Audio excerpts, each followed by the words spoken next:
الرجیم بسم اللہ الرحمن الرحیم السلام علیکم ورحمۃ اللہ وبرکاتہ۔ ناظرین گرامی، حضرت آدم علیہ السلام سب سے پہلے انسان ہیں جن کو اللہ تعالیٰ نے دنیا میں بھیجا، اور سب سے پہلے نبی بھی آپ ہی ہیں۔ آپ علیہ السلام کی اولاد ہی ساری دنیا میں پھیلی۔ آپ کا ذکر قرآن کریم میں 19 بار آیا ہے۔ جب اللہ تعالیٰ نے دنیا کو آباد کرنے کا ارادہ کیا تو اس نے فرشتوں سے کہا کہ میں دنیا میں اپنا ایک نائب خلیفہ بنانا چاہتا ہوں۔ فرشتوں نے کہا کہ اے اللہ، تو دنیا میں ایسے شخص کو نائب بنانا چاہتا ہے جو خرابیاں کرے اور خون کرتا پھرے۔ ہم تیری تعریف کرنے کے ساتھ ساتھ تیری تسبیح اور پاکی بیان کرتے رہتے ہیں۔ اس پر اللہ تعالیٰ نے فرمایا، میں وہ باتیں جانتا ہوں جو تم نہیں جانتے۔ پھر اللہ تعالیٰ نے حضرت آدم علیہ السلام کو سب چیزوں کے نام سکھا دیے، پھر ان کو فرشتوں کے سامنے کیا اور فرمایا کہ اگر تم سچے ہو تو مجھے ان کے نام بتاؤ۔ انہوں نے کہا کہ تو پاک ہے،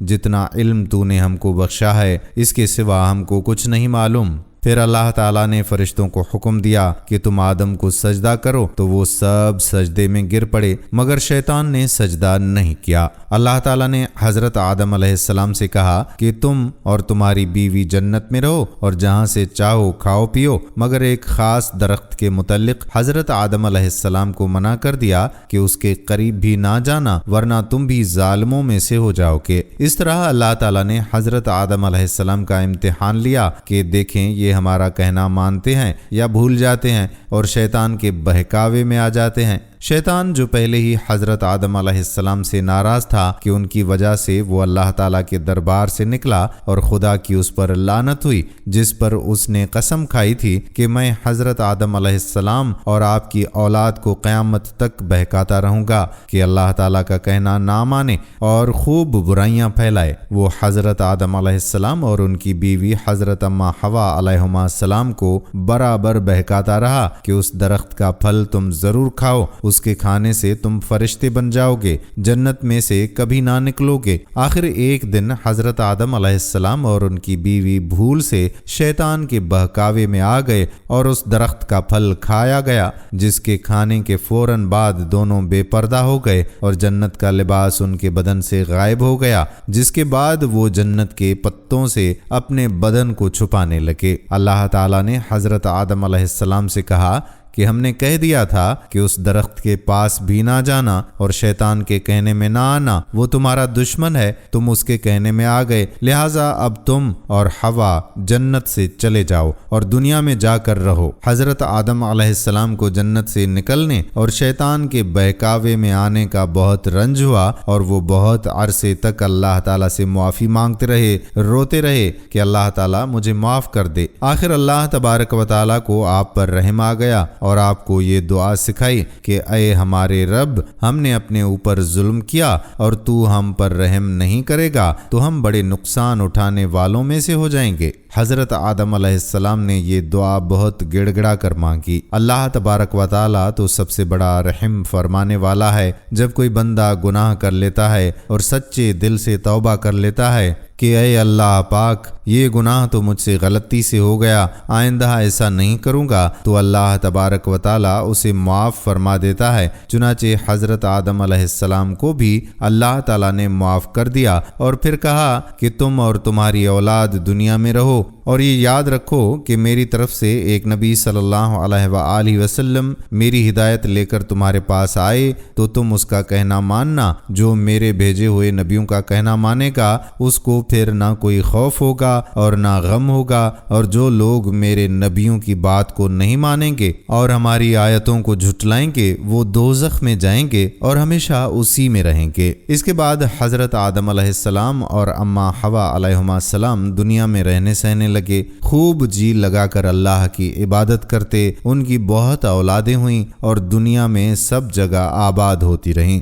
حضرت آدم علیہ السلام اپنی اولاد کو یہی بات بتاتے رہے کہ تم تم کبھی شیطان کے بہکاوے میں نہ آنا، وہ ہمارا دشمن ہے اور ہم کو بری باتیں کرنے کے لیے بہکاتا رہتا ہے۔ ہمیشہ اللہ کی عبادت کرنا، سچ بولنا، کسی پر ظلم نہ کرنا، ایک دوسرے کی نیک کاموں میں مدد کرتے رہنا۔ سیدنا آدم علیہ السلام تمام بنی نوع انسان کے باپ ہیں۔ آپ کو اللہ تعالیٰ نے اپنے ہاتھ سے پیدا فرمایا۔ سیدنا انس بن مالک رضی اللہ تعالیٰ عنہ سے روایت ہے کہ رسول اللہ صلی اللہ علیہ وآلہ وسلم نے فرمایا، قیامت کے دن مومن جمع ہو کر کہیں گے کہ اگر ہم کسی سے اللہ کے سامنے سفارش کروائیں کہ اس مشکل مرحلے سے نجات مل جائے، چنانچہ وہ آدم علیہ السلام کی خدمت میں حاضر ہو کر عرض کریں گے کہ آپ تمام انسانوں کے جد امجد ہیں، آپ کو اللہ تعالیٰ نے اپنے ہاتھ سے پیدا فرمایا اور اپنے فرشتوں سے آپ کو سجدہ کروایا اور آپ کو تمام اشیاء کے نام سکھائے، سو اپنے رب کے سامنے ہماری سفارش فرما دیں تاکہ ہمیں اس مرحلے سے نجات نصیب ہو۔ ناظرین، حضرت آدم علیہ السلام ساری زمین سے جمع شدہ ایک مٹھی مٹی سے پیدا کیے گئے تھے۔ سیدنا ابو موسیٰ اشعری رضی اللہ تعالیٰ عنہ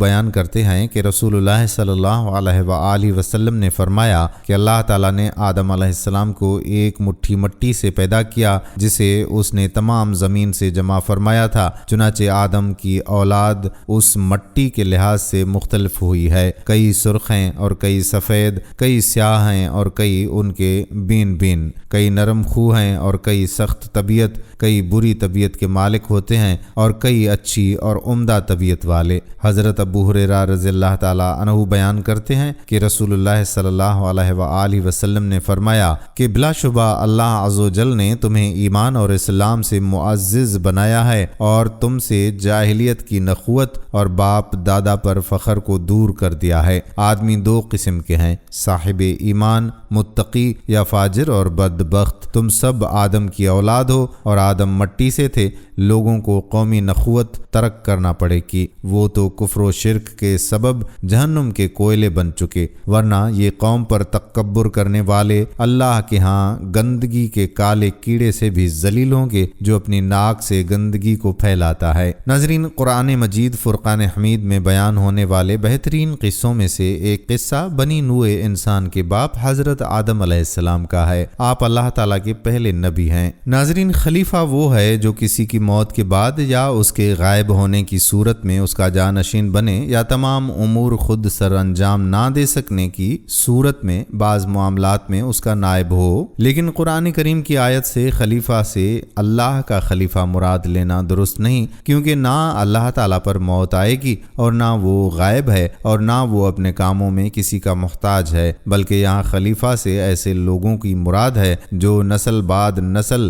ایک دوسرے کے جانشین بنیں گے، جیسا کہ اللہ تعالیٰ نے سورۃ انعام میں ارشاد فرمایا، اور وہی ہے جس نے تمہیں زمین کا جانشین بنایا اور تمہارے بعض کو بعض پر درجوں میں بلند کر دیا تاکہ وہ ان چیزوں میں تمہیں آزمائش کرے جو اس نے تمہیں دی ہیں۔ اسی طرح سورہ نور میں ارشاد ربانی ہے، اللہ نے ان لوگوں سے جو تم میں سے ایمان لائے، انہوں نے نیک اعمال کیے، وعدہ کیا ہے کہ وہ انہیں زمین میں ضرور ہی جانشین بنائے گا جس طرح ان لوگوں کو جانشین بنایا جو ان سے پہلے تھے۔ اسی طرح خلیفہ سے مراد صرف آدم علیہ السلام نہیں بلکہ پوری بنی نوع انسان ہے۔ اس کی دلیل یہ ہے کہ زمین میں فساد اور خون بہانا حضرت آدم علیہ السلام کا نہیں بلکہ اولاد آدم کا کام تھا۔ سورۃ بقرہ میں ارشاد ہے، اور آدم کو سب کے سب نام سکھلا دیے، پھر ان کو فرشتوں کے سامنے پیش کیا، پھر فرمایا مجھے ان کے نام بتاؤ اگر تم سچے ہو۔ فرشتوں کا یہ سوال کہ کیا تو زمین میں ایسی مخلوق پیدا کرے گا جو اس میں فساد کرے گی، اس میں اس طرف اشارہ تھا کہ وہ آدم علیہ السلام سے افضل ہیں، اس لیے اللہ تعالیٰ نے انہیں بتانا چاہا کہ آدم اس علم کی بدولت جو اللہ تعالیٰ نے انہیں دیا ہے ان سے افضل ہیں۔ اللہ تعالیٰ نے تمام چیزوں سے متعلق ضروری علم ودیت کر دیا۔ ناظرین، سیدنا ابو ہریرہ رضی اللہ تعالیٰ عنہ سے روایت ہے کہ رسول اللہ صلی اللہ علیہ وآلہ وسلم نے فرمایا کہ جب آدم کا بیٹا سجدے کی آیت تلاوت کرتا ہے ہے اور پھر جب سجدہ کرتا ہے تو شیطان ایک طرف ہو کر رونے لگتا ہے اور کہتا ہے ہائے افسوس، ابن آدم کو سجدہ کرنے کا حکم ہوا تو اس نے سجدہ کر لیا، اس لیے اسے جنت ملے گی، مجھے سجدہ کرنے کا حکم ملا تھا مگر میں نے نافرمانی کی تو مجھے جہنم ملے گی۔ واضح رہے کہ یہ عبادت کا سجدہ نہیں تھا، کیونکہ غیر اللہ کی عبادت تو شرک ہے جس کی اجازت کسی بھی امت میں نہیں تھی۔ پھر اللہ تعالیٰ فرشتوں کو شرک کا حکم کیسے دے سکتا تھا؟ بلکہ یہ تعظیم کا سجدہ تھا جو پہلی امتوں میں جائز تھا، لیکن امت مسلمہ میں یہ بھی حرام ہے۔ ناظرین، اللہ تعالیٰ فرماتا ہے کہ اس نے تمام انسانوں کو ایک ہی نفس سے پیدا کیا ہے، یعنی حضرت آدم علیہ السلام سے، انہی سے ان کی بیوی صاحبہ حضرت اماں حوا کو پیدا کیا تھا اور پھر ان دونوں سے نسل انسانی پھیلی۔ قرآن کریم کی سورۃ الحجرات میں ارشاد ربانی ہے، اور ہم نے انسان کو کھنکھناتے کالے سڑے ہوئے گارے سے پیدا کیا ہے، اور جان یعنی جنوں کو ہم نے اس سے پہلے ہی آگ سے پیدا کیا۔ اور جب تیرے رب نے فرشتوں سے فرمایا کہ بے شک میں آدم کو کھنکھناتے کالے سڑے ہوئے کیچڑ سے پیدا کرنے والا ہوں، پس جب میں اس کو پورا بنا لوں اور اس میں اپنی روح پھونک دوں تو اس کے لیے سجدے میں گر جانا۔ پھر سب فرشتوں نے سجدہ کیا مگر ابلیس نے انکار کیا کہ وہ سجدہ کرنے والوں کے ساتھ شریک نہ ہوا۔ اس موقع پر اللہ تعالیٰ نے ابلیس سے کہا کہ اے ابلیس، تو سجدہ کرنے والوں میں شریک کیوں نہ ہوا؟ اس نے کہا کہ میں اس انسان کو سجدہ نہیں کر سکتا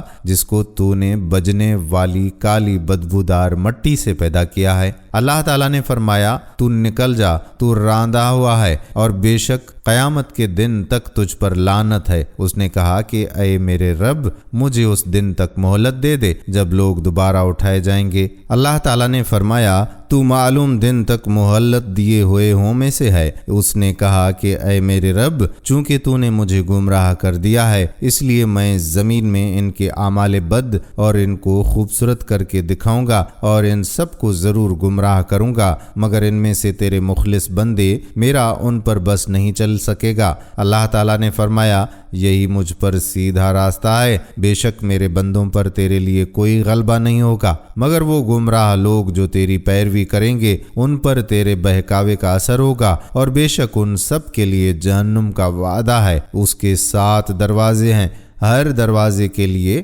ان کا ایک حصہ تقسیم کیا ہوا ہے۔ ناظرین، سیدنا آدم علیہ السلام اس دنیا میں پائے جانے والے سبھی انسانوں کے باپ ہیں۔ آپ کو اللہ تعالیٰ نے اپنے ہاتھ سے پیدا فرمایا۔ حضرت آدم علیہ السلام ساری زمین سے جمع شدہ ایک مٹھی مٹی سے پیدا کیے گئے۔ اللہ تعالیٰ نے حضرت آدم علیہ السلام کو اپنے ہاتھ سے پیدا فرمایا تاکہ ابلیس آپ سے بڑائی کا دعویٰ نہ کرے، چنانچہ اس نے آپ کو انسانی صورت میں پیدا فرمایا۔ آپ جمعے کے دن جس کی مقدار 40 سال تک تھی مٹی کے بنے ہوئے ایک جسم کی صورت میں پڑے رہے۔ فرشتے پاس سے گزرتے تھے تو اس جسم کو دیکھ کر ڈر جاتے تھے۔ ابلیس سب سے زیادہ خوفزدہ تھا، وہ گزرتے وقت اسے ضرب لگاتا تو جسم سے اس طرح آواز آتی کہ جس طرح مٹی کے بنے ہوئے برتن سے کوئی چیز ٹکرائے تو آواز آتی ہے۔ اس لیے جب وہ کہتا تھا کہ ٹھیکری کی طرح بجنے والی مٹی سے، تو کہتا تجھے کسی خاص مقصد سے پیدا کیا گیا ہے۔